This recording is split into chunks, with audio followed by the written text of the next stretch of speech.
لقد يسرنا القرآن للذكر فهل من مدكر.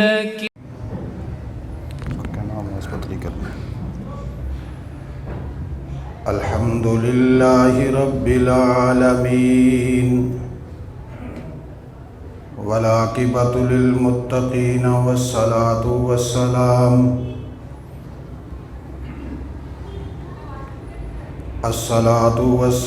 على سيد الرسل وخاتم النبيين وعلى آله وأصحابه الطيبين الطاهرين لا سيما على الخلفاء الراشدين المهديين ولعنة الله على أعدائهم وأعداء الإسلام والمسلمين.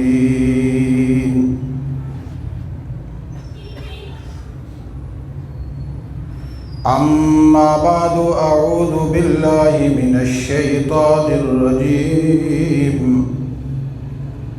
بسم الله الرحمن الرحيم.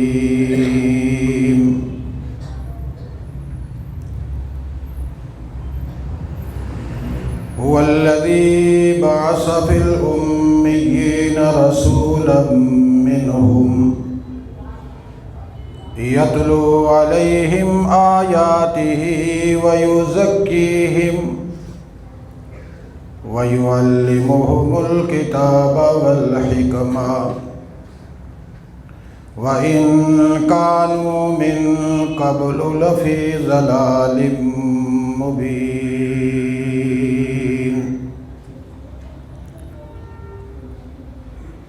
قال الله تبارك وتعالى في مقام آخر: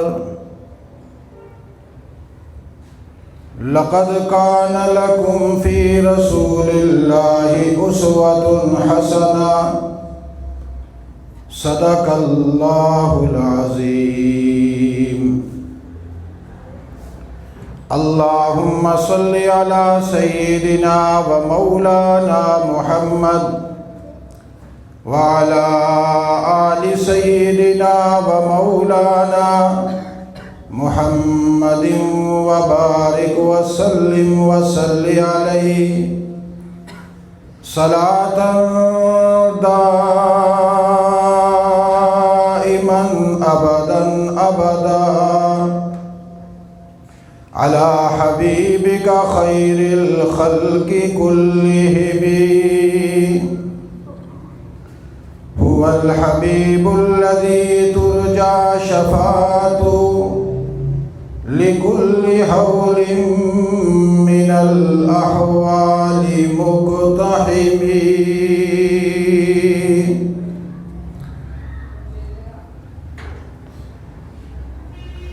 تلاوت کردہ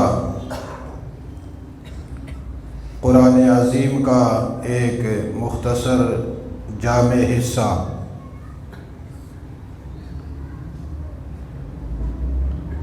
اسی عنوان کے ساتھ تعلق رکھتا ہے جو آپ حضرات کے سامنے ہر جمعہ میں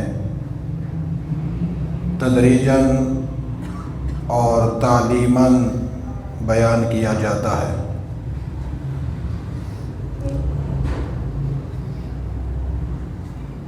گزشتہ جمعہ بھی سیدنا ابو ذر غفاری رضی اللہ تعالی عنہ کی روایت کی روشنی میں صدقہ کے حوالہ سے کچھ باتیں آپ حضرات کے سامنے رکھی تھی اور کچھ باتیں انشاءاللہ آج کی نشست میں رکھوں گا.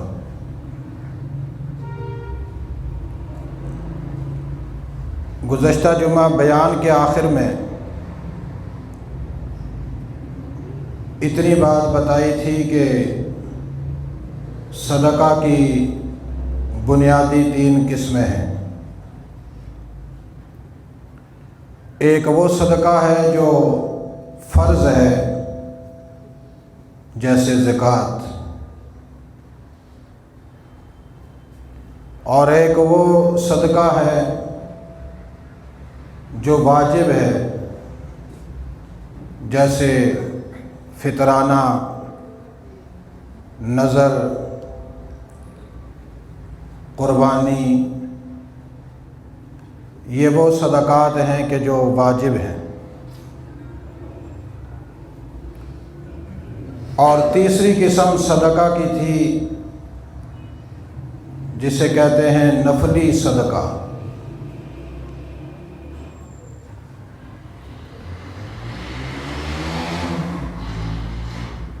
اور نفلی صدقہ اگر آدمی سمجھ جائے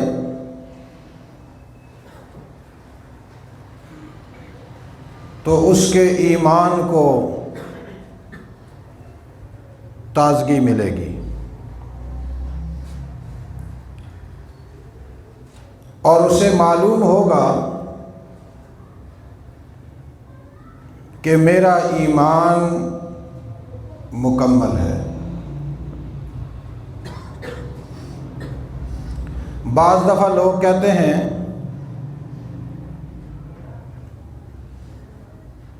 کہ فلاں آدمی زکوٰۃ ادا کرتا ہے اور اس کا ایمان مکمل ہے تبھی تو زکوٰۃ ادا کرتا ہے۔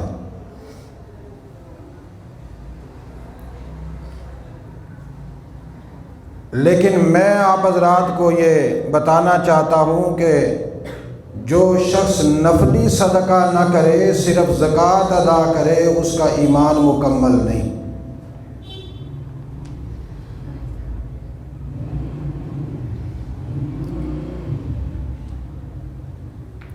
وہ زکوٰۃ جب ادا کرتا ہے تو اس لیے ادا کرتا ہے کہ اگر میں نے زکوٰۃ نہ دی تو مجھے نقصان ہوگا۔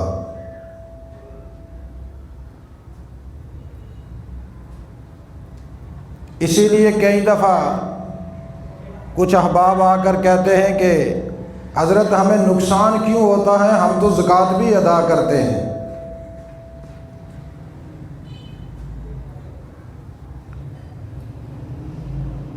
بہت کم لوگ آپ کو ملیں گے جو زکوٰۃ اس لیے ادا کرتے ہوں کہ ہمارے رب نے ہم پر فرض کی ہے اور یہ فریضہ ہے۔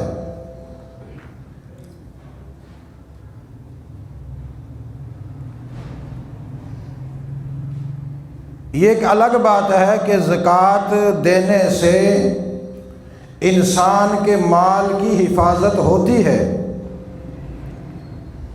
لیکن زکوٰۃ دی اس لیے نہیں جاتی کہ ہمارا مال نقصان میں نہ جائے، محفوظ ہو جائے۔ زکوٰۃ دی اس لیے جاتی ہے کہ اللہ کا حکم ہے۔ کیوں دی جاتی ہے؟ اللہ کا حکم ہے، ہم اس کا حکم پورا کرتے ہیں، وہ بدلے میں ہمیں فائدے کے طور پر یہ ضمانت دیتا ہے کہ تم زکوٰۃ دیتے ہو میرے کہنے کے مطابق جب 2.5% تم زکوٰۃ دو گے تو 97.5% تمہارا مال میں محفوظ کر دوں گا۔ اور کبھی کبھی یوں بھی ہوتا ہے کہ زکوٰۃ دینے کے باوجود بھی نقصان ہو جاتا ہے، تو کوئی کہہ سکتا ہے کہ جی میں زکوٰۃ بھی دیتا ہوں، نقصان کیوں ہوا؟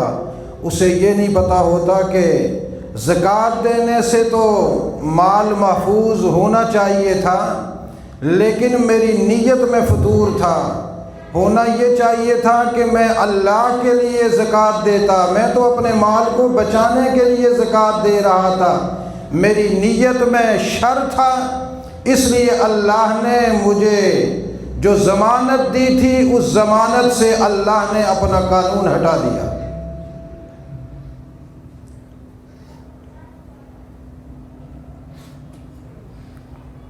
لیکن میں عرض یہ کر رہا تھا کہ اگر کوئی زکوٰۃ دیتا بھی ہے تو زکوٰۃ دینے سے بھی اس کا ایمان کامل نہیں ہوتا جب تک وہ نفلی صدقہ نہ دے۔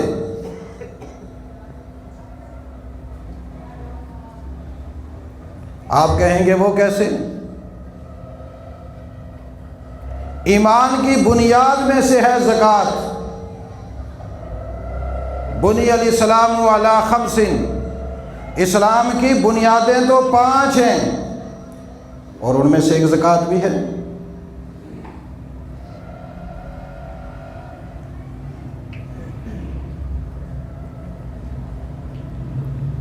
اور زکوٰۃ دینے والا جب زکوٰۃ دیتا ہے تو اس کا ایمان مکمل کیسے نہیں؟ پہلی بات سمجھیے کہ یہ کہا گیا کہ بنی الاسلام علی خمس، 5 چیزوں پر اسلام کی بنیاد ہے۔ ان 5 چیزوں میں سے ایک زکوٰۃ ہے۔ یہ اسلام کی بنیاد ہے، اسلام نہیں ہے۔ بنیاد سمجھتے ہیں؟ بنیاد اس کو کہتے ہیں جس کے اوپر پوری بلڈنگ کھڑی ہو۔ اب اگر آدمی بنیاد رکھ دے، اوپر پورا محل نہ بنائے تو کیا کہیں گے؟ گھر بن گیا؟ نہیں بنا۔ بھائی بنیاد تو رکھ دی، جو بھی ہوگا وہ کہے گا بنیاد ہے، گھر نہیں ہے۔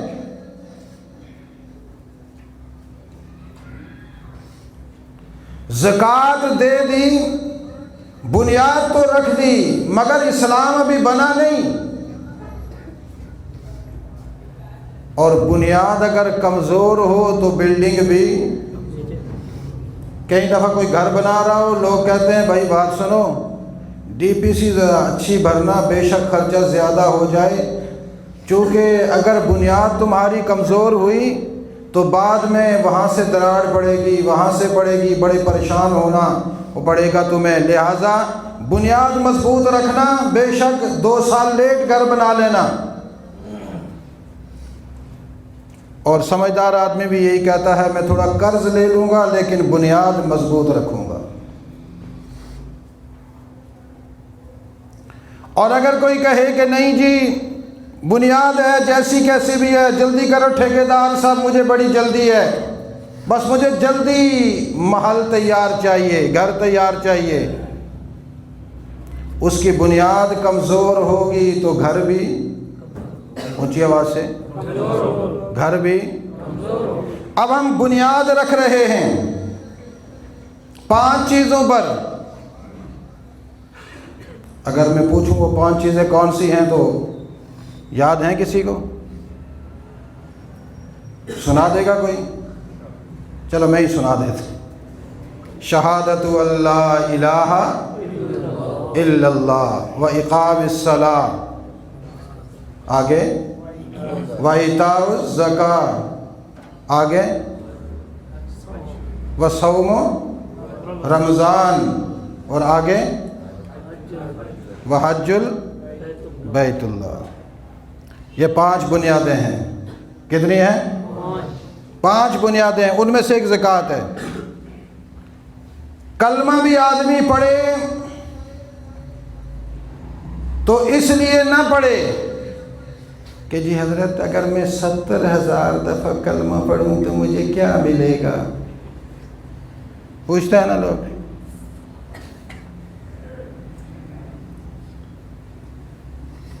میں 5 وقت نماز پڑھتا ہوں پھر بھی پریشانیاں نہیں جاتی، زکوٰۃ بھی دیتا ہوں پھر بھی پریشانیاں نہیں جاتی، حضرت روزہ بھی رکھتا ہوں، گو کہ سحری کا وقت ختم ہو چکا ہوتا ہے پھر بھی کھا رہا ہوتا ہوں، ابھی سورج غروب نہیں ہوتا پہلے افطار کر لیتا ہوں، رکھتا ہوں، پھر بھی حالات اسی طرح ہیں۔ حج بھی کرتا ہوں اور ہر سال رمضان میں اپنی مسجد چھوڑ کر مسجد نبوی میں اور بیت اللہ میں اعتکاف بیٹھتا ہوں لوگوں کو دکھانے کے لیے، پھر بھی حالات نہیں بدلتے۔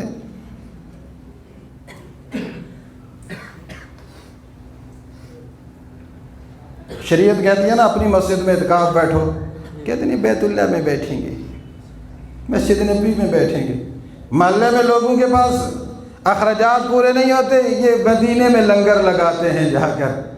مدینے میں کوئی فقیر جاتا ہے؟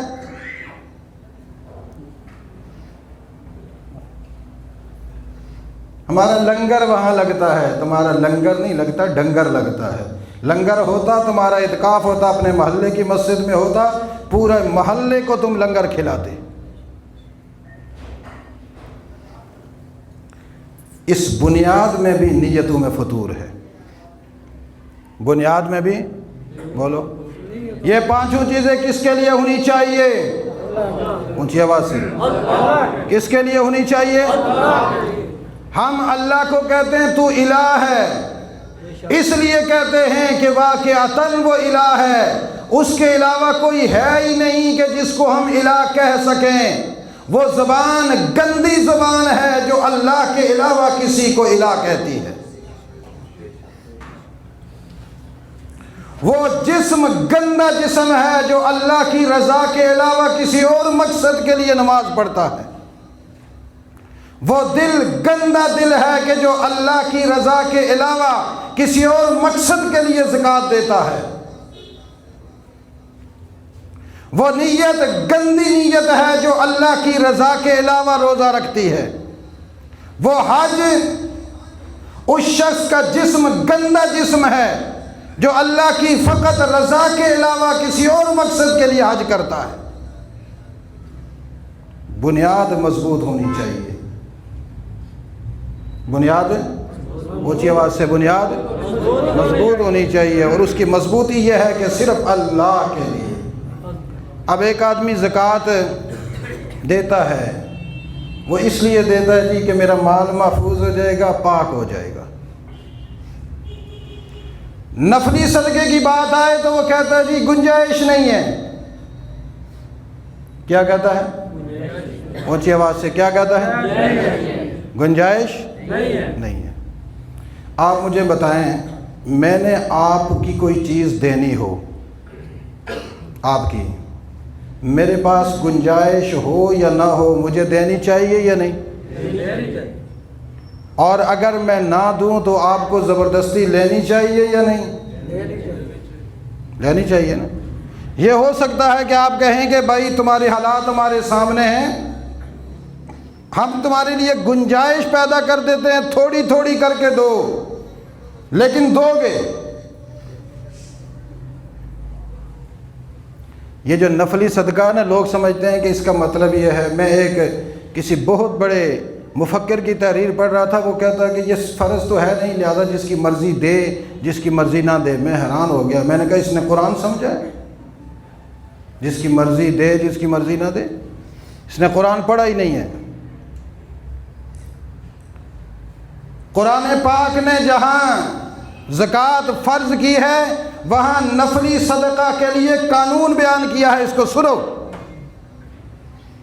ان المتقین فی جنات وعیون آخذین ما آتاہم ربہم انہم کانوا قبل ذلک محسنین وکانوا قلیلا من اللیل ما یہجعون وبالاسحار هم یستغفرون وفی اموالہم حق معلوم للسائل والمحروم وفی الارض آیات للموقنین وفی انفسکم افلا تبصرون وفی السماء رزقکم وما توعدون۔ اب لوگ کہتے ہیں جی ہم متقین ہیں، جنت میں جائیں گے۔ اللہ کہتے ہیں متقین جنتوں میں ہوں گے، چشموں میں ہوں گے۔ آخذین ما آتاہم ربہم، ان کا رب جو انہیں دے رہا ہوگا وہ لے رہے ہوں گے۔ کیوں؟ انہم کانوا قبل ذالک محسنین، یہ جنت میں آنے سے پہلے دنیا میں محسن تھے۔ یہ لفظ یاد رکھنا، انہم کانوا قبل ذالک محسنین، یہ جنت میں اس لیے آئے رب انہیں دے رہا ہے، یہ رب سے لے رہے ہیں۔ کیوں؟ اس سے پہلے یہ محسن تھے، تب اللہ انہیں دے رہا ہے اور یہ خوشی سے لے رہے ہیں۔ رب خوشی سے دے رہا ہے، یہ خوشی سے لے رہے ہیں۔ اور ان کی تواضع کیا ہے، ان کی عاجزی کیا ہے، ان کا عقیدہ کیا ہے۔ کانوا قلیلا من اللیل ما، رات جب ہوتی ہے لوگ لمبی نیند سوتے ہیں، یہ تھوڑی سی نیند سوتے ہیں۔ یہ کیا کرتے ہیں؟ ڈاکٹر کہتا ہے جی 8 گھنٹے جوان کے لیے سونا ضروری ہے، نہیں تو پاگل ہو جائے گا۔ بڈھے کے لیے 6 گھنٹے سونا ضروری ہے، نہیں تو پاگل ہو جائے گا۔ اللہ کہتا ہے تھوڑی دیر سوئے گا تو ایماندار ہو جائے گا۔ ڈاکٹر سچے یا اللہ سچا؟ بولو۔ میں اسی لیے کہا کرتا ہوں میڈیکل کی ساری باتیں جھوٹ ہیں، دنیا کا ہر ڈاکٹر جھوٹ بولتا ہے، میڈیکل کے بنیادی سارے کلیے غلط ہیں، رب محمد کی قسم غلط ہے، کعبے کی رب کی قسم غلط ہے۔ یہ میڈیکل کو کلیے کس نے بنائے؟ بولو۔ ہاں؟ انسان نے، انگریز نے نہیں بنائے، پہلے مسلمانوں نے بنائے ہیں۔ ناقص العقل مسلمانوں نے بنائے ہیں، ناقص العقل انسان نے بنائے ہیں۔ جس سونا بہت ضروری ہے، یہ فقیر تمہارے سامنے بیٹھا ہے، تقریباً مجھے 38 سال ہو گئے، میں 1 سے 1.5 گھنٹہ سوتا ہوں۔ میں پاگل ہوں؟ میری صحت پہ کوئی اثر پڑا ہے؟ میرے وہ تمام اکابر علماء جنہوں نے قرآن کی تفسیریں لکھی ہیں، جنہوں نے احادیث کی کتابیں اور شروحات لکھی ہیں، کتب فقہ لکھی ہیں، جنہوں نے دین کی خدمت کی ہے، وہ آدھ گھنٹہ بھی 24 گھنٹے میں نہیں سوتے تھے۔ ان کی کتابوں کو کھول کر دیکھو، سمندر ابلتا ہوا نظر آتا ہے۔ یہ اس لیے بنیادی کلیے بنائے جاہلوں اور بے وقوفوں نے، تاکہ لوگ رات کو عبادت نہ کریں کہ سونا ضروری ہے، سونا۔ قرآن کیا کہتا ہے؟ کانوا قلیلا من اللیل، کانوا قلیلا من اللیل ما یہجعون۔ رات لمبی ان کی نیند چھوٹی، رات لمبی ان کی نیند چھوٹی، کیا کرتے ہیں رات کو جاگ کر؟ وَبِالْأَسْحَارِ هُمْ يَسْتَغْفِرُونَ، اللہ کی عبادت کرتے ہیں، عبادت کرتے ہیں، کبھی قیام، کبھی رکوع، کبھی سجدہ، کبھی ذکر، کبھی تلاوت، کبھی اٹھ کر، کبھی بیٹھ کر۔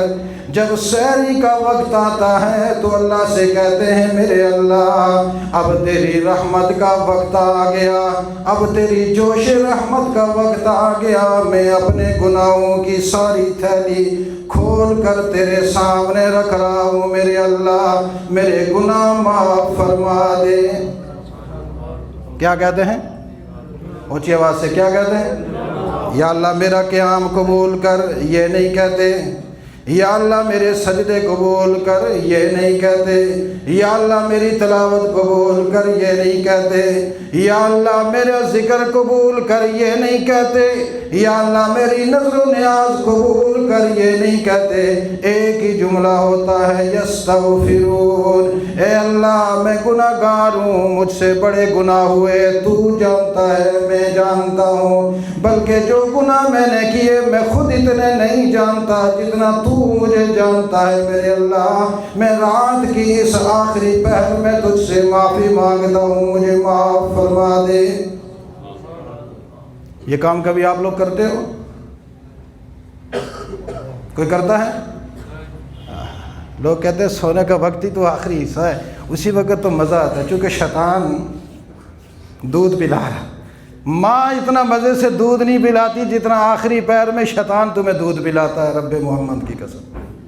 گودی میں لٹا کر، فیڈر میں ڈال کر، منہ میں دے کر، اور پھر ادھر سے تمہیں بوسے بھی دے رہا ہوتا ہے اور جھولے بھی، سو جا سو جا حرامزادے۔ ماں کہتی ہے میرے لال سو جا، یہ کہتا ہے حرامزادے سو جا، اور اس میں مزہ زیادہ آتا ہے۔ اب یہ تو ہے ان کی ذاتی حالت عبادت کی، لیکن جب دن میں مال کماتے ہیں، سننا ذرا یہ بات، دن میں مال کماتے ہیں، مال کما کر لے کر آتے ہیں، تو یہ نہیں کہتے کہ رات پوری اللہ کی عبادت کرتے ہیں، دن کو اتنی محنت کر کے تھک کے مال کما کر لائے، یہ سارا میرا ہے، یہ سارا شام کو لے کر آتے ہیں تو کہتے ہیں نہیں نہیں نہیں، حق معلوم للسائل والمحروم، ہمارے اس مال میں نا جو ہم نے اتنی مشقت سے کمایا، اس میں کچھ مال ان کا ہے جو ہم سے آ کر اپنی حاجت کے لیے مانگتے ہیں، اور کچھ ان کا ہے جو نہیں مانگتے، گھروں میں بیٹھے ہیں، ہم ان کو گھر میں جا کر دیں گے۔ کماتا کون ہے؟ ایک کماتا ہے۔ مثال دے لو، میں کماتا ہوں، کما کر شام کو میں کہوں سارا میرا ہے، کوئی مانگنے والا آ جائے کہ تمہارے لیے تھوڑا ہی کمایا تھا۔ قرآن کہتا نہیں، جو کما کر لائے ہو اس میں ایک حق ہے، یہ نفلی صدقہ ہے۔ بولیے یہ کیا ہے؟ اونچی آواز سے، یہ کیا ہے؟ کس کے لیے؟ سائل کے لیے۔ یہاں پر ایک مسئلے کی میں اور وضاحت کر دوں، کئی دفعہ کر چکا ہوں، یہ جو سائل ہمارے پاس آ جاتے ہیں نا، لوگ کہتے ہیں جی پیشہ ور ہے، ان کو نہیں دینا چاہیے۔ میں نے کئی مسجدوں میں لکھا ہوا دیکھا جی سوال کرنا حرام ہے، سائلین کو مت دو، جھوٹ بولتے ہیں، کذاب ہیں یہ لوگ جو کہتے ہیں سائل کو نہ دو۔ قرآن کہتا ہے للسائل، جو بھی تم سے مانگے وہ مستحق ہے یا نہیں ہے، حاجت مند ہے یا نہیں ہے، تم اسے جانتے ہو یا نہیں جانتے، معروف الحال ہے یا مجہول الحال ہے۔ جب تمہارے سامنے کہتا ہے میری فلاں ضرورت ہے، اسے دو، تمہارے مال میں اس کا حق موجود ہے اور تم اس پہ احسان نہیں کر رہے، تم اس پہ احسان نہیں کر رہے، وہ اپنا حق مانگ رہا ہے، دو اس کو۔ اور کچھ وہ سفید پوش ہیں جو مانگ نہیں سکتے، والمحروم، قرآن انہیں محروم کہتا ہے۔ کیا کہتا ہے؟ محروم طبقہ، زبان نہیں کھول سکتا، لیکن لوگ ان کو حق دیتے بھی نہیں ہیں، وہ اپنے حق سے محروم ہیں۔ یہ قرآن نے محروم کیوں کہا ان کو؟ یہ بات بھی سمجھ لو۔ ایک آدمی ہے، وہ غریب ہے، سفید پوش ہے، مانگتا نہیں، لیکن جو مالدار مال کما کر آتا ہے وہ اس کو حق دیتا۔ سائل نے تو آ کر اپنا حق مانگ لیا، اس کو مل گیا، نہیں کسی نے دیا تو نہیں ملا، لیکن ایک وہ جو مانگتا نہیں اور اس کو کوئی دیتا بھی، اس کو قرآن نے کہا محروم، یہ اپنے حق سے محروم ہے۔ اس کو محروم کرنے والا وہ ظالم شخص ہے جو مال کماتا ہے اور اپنے مال میں سے اس کو مال دیتا نہیں۔ اب اس آیت میں نفلی صدقے کے حوالے سے پہلی بات یہ آ گئی، وہ اپنے مال میں دوسرے لوگوں کا حق سمجھتے ہیں۔ کیا کرتے ہیں؟ اپنے مال میں سائل اور محروم کا حق سمجھتے ہیں کہ میرے مال میں ان کا حق ہے۔ نمبر 2، سائل مانگے اسے دیتے ہیں۔ نمبر 3، محروم کو بغیر مانگے دیتے ہیں، تلاش کر کے دیتے ہیں۔ اور نمبر 4، ان پہ احسان نہیں جتلاتے، بلکہ یہ سمجھتے ہیں کہ ان کا حق تھا، ہم نے ان کا حق صاحب حق تک پہنچا دیا ہے۔ اور پھر اللہ نے کیا کہا آگے؟ وَفِي الْأَرْضِ آیَاتٌ لِلْمُوقِنِينَ، اور تم سمجھتے ہوں گے کہ کمایا ہم نے، ان کا حق کہاں سے آیا، انہوں نے تو کمایا ہی نہیں ہے۔ اللہ نے فرمایا زمین پہ ذرا سیر کرو، اگر تم ایمان والے ہو نا تو تمہارے لیے نشانیاں موجود ہیں۔ تمہارے لیے کیا ہیں؟ نشانیاں موجود ہیں۔ زمین کس کی؟ اونچی آواز سے، کس کی؟ تم اس سے کیوں فائدے اٹھاتے ہو؟ تم اس میں اپنا حق کیوں نکالتے ہو؟ تم وہاں شجر کاری کرتے ہو، وہاں پر پیوند کاری کرتے ہو، وہاں پر زراعت کرتے ہو، وہاں پر سوسائٹیاں بناتے ہو، وہاں پر پلاٹنگ کرتے ہو، وہ بیچتے ہو، تمہیں کس نے حق دیا؟ وَفِي الْأَرْضِ آیَاتٌ لِلْمُوقِنِينَ، ایمان والا سمجھتا ہے یہ میری تو نہیں ہے، میری نہیں ہے کس کی؟ لیکن اللہ نے اس میں میرا حق رکھا ہے۔ اللہ نے اس میں، جس طرح اللہ کی زمین پر تم اپنا حق سمجھتے ہو، ایسے ہی تمہاری دولت میں اللہ نے سائل اور محروم کا حق رکھا ہے، وہ بھی تمہیں سمجھنا چاہیے۔ وقت ہوتا تو میں ان آیات میں ڈوب کر آپ کو اس کی تشریح کر کے بتاتا کہ قرآن کہتے کس کو ہیں، قرآن سمجھنا کس کو کہتے ہیں، قرآن سننا کس کو کہتے ہیں۔ خلاصہ یہ نکلا، نفلی صدقہ کرنے والا آدمی ہی ایماندار ہے۔ اب یہ جملہ دہراؤ ذرا، نفلی صدقہ کرنے والا آدمی ہی ایماندار ہے۔ صرف زکوٰۃ پر، فطرانے پر اکتفا کرنے والا کامل مومن جب تک کہ وہ نفلی صدقہ نہ کرے، جب تک کہ وہ نفلی صدقہ نہ کرے، اونچی آواز سے، جب تک وہ نفلی صدقہ نہ کرے۔ ہاں، نفلی صدقہ کرو گے؟ اس پر میں کچھ باتیں اگلے جمعے بھی کروں گا۔ اب اتنی بات سمجھ میں آ گئی کہ معاشرے میں ہماری دولت میں اللہ نے سائلین اور محرومین کا حق رکھا ہے۔ آج کے بعد یہ سبق لے کر جاؤ، جو دولت ہم کماتے ہیں وہ اکیلی ہماری نہیں ہے۔ یہ جو نظام ہے نا جی، دولت میری ہے، یہ سرمایہ دار طبقے نے ایجاد کیا ہے۔ کس نے ایجاد کی ہے؟ آپ میں سے کون ہے جو سرمایہ داری طبقے کا حامی ہے؟ سرمایہ دارانہ نظام کا حامی ہاتھ کھڑا کر کے بتائے، ہے کوئی؟ کون سے نظام کے حامی ہو؟ سوشلزم، ہاں، کمیونزم، کوئی زرتشت ہوگا میرے خیال میں، ہاں، جین مت، بدھ مت، ہندو مت، کھندو مت، کون سا؟ ہاں، اپنے نظام کا بھی نہیں پتا ہے؟ اسلامی نظام کون سا ہوتا ہے؟ چلو آج کل جس سے لوگ چڑھتے ہیں، آج کل جس سے اسلامائزیشن، جی اسلام کی بات کرتے ہیں، بھلا اس زمین پر اسلام کون سے نافذ ہو سکتا ہے؟ پاگلوں والی باتیں کرتے ہیں، پاکستان میں اسلام نافذ ہو سکتا ہے؟ جمہوریت کی بات کرو، اسلام کی بات نہ کرو، اسلام تو نافذ ہو ہی نہیں سکتا، جمہوریت کی بات کرو۔ اور سارا طبقہ یہی کہتا ہے اسلامی نظام اسلام، اسلامی نظام، نظام محمدی، نظام مصطفی، نظام صدیقی، نظام عمری، نظام عثمانی، نواز علی، نظام علوی، نظام حسنی، نظام معاویہ بن ابی سفیان علیہم الرضوان۔ ہمارے پاس نظام ہے، اور اسلامی نظام یہ بتلاتا ہے کہ معاشرے میں بعض لوگوں نے کہا جی یہ تو اشتراکیت کا قانون ہے، انہیں قرآن سمجھا ہی نہیں ہے۔ اشتراکیت بہت دور کی چیز ہے۔ اشتراکیت میں کوئی بندہ تنہا مالک نہیں ہوتا۔ اسلام میں یہ ہے کہ کمانے والے کو اللہ نے مالک عارضی بنایا، لیکن اس میں ایک حصہ سائلین اور محرومین کا رکھا ہے، تاکہ معاشرے میں کوئی آدمی کمزور نہ رہے۔ یہ کس کا فلسفہ ہے؟ کس کا؟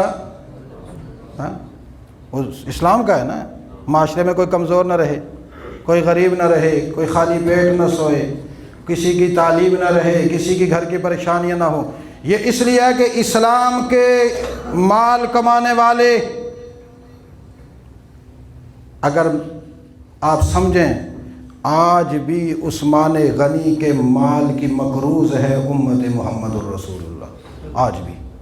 کبھی وقت ملا میں اس پر تفصیل سے بتاؤں گا، لیکن اتنا جملہ نوٹ رکھو، عثمان نے مال کمایا، بولو کمایا، عثمان نے مال کما کر امت پہ اتنا تقسیم کیا کہ آج بھی امت اس کے احسانوں تلے دبی ہوئی ہے، اور بے ایمان اس کو بھی معاف نہیں کرتا رہا۔ اس نے بھی لکھا ہے کہ عثمان نے اپنے دور خلافت میں خیانتیں کی ہیں، جس کا مال امت پہ تقسیم ہوتا رہا ہو وہ خیانت کر سکتا ہے؟ اونچی آواز سے خائن کہنے والا جہنمی کتا ہے، جہنمی کتا، ازلی جہنمی کتا، رذیل الناس، ارذل الناس، اخبث الخبثاء۔ اور میں کیا جملے اس کے لیے کہوں؟ مالدار بنو اسلام میں عثمان غنی کی طرح، اتنے مالدار بنو، اتنے احسان کرو کہ جن پر احسان کرو وہ تمہیں خائن کہنے لگ جائیں۔ میں اکثر اپنے ساتھیوں سے کہتا ہوں عثمان غنی بنو، اتنے مالدار بنو اور اتنا مال امت پہ تقسیم کرو کہ امت کے منافق تمہارا مال بھی کھائیں اور تمہیں خائن کہنے لگ جائیں۔ کل قیامت والے دن جب عثمان اللہ کے دربار میں اٹھے نا اور ان کے اوپر الزامات کی بارش ہو رہی ہو، خائن خائن، اور اللہ کہے نہیں امین امین امین امین، یہ کہیں خائن خائن خائن، اللہ کہے امین امین امین، رسول اللہ فرمائیں امین امین۔ تم بھی ایسے مالدار بنو کہ تمہارا حلقہ تمہیں خائن کہنا شروع کر دے، لیکن رسول اللہ تمہیں امین کہے، خدا تمہیں امین کہے۔ کرو گے؟ بولو، ہاتھ اونچا کر کے بتاؤ۔ اپنی اپنی دولت ہم نفلی صدقے کے لیے انشاءاللہ حصے نکالیں گے، اور یہ مذہبی حق سمجھ کر نکالیں گے، شریعت کا حکم سمجھ کر نکالیں گے۔ یہ کہاں کہاں خرچ کرنے ہیں، کیسے کرنے ہیں، یہ اگلے جمعے بیان کروں گا۔ اللہ ہمیں عمل کی توفیق نصیب۔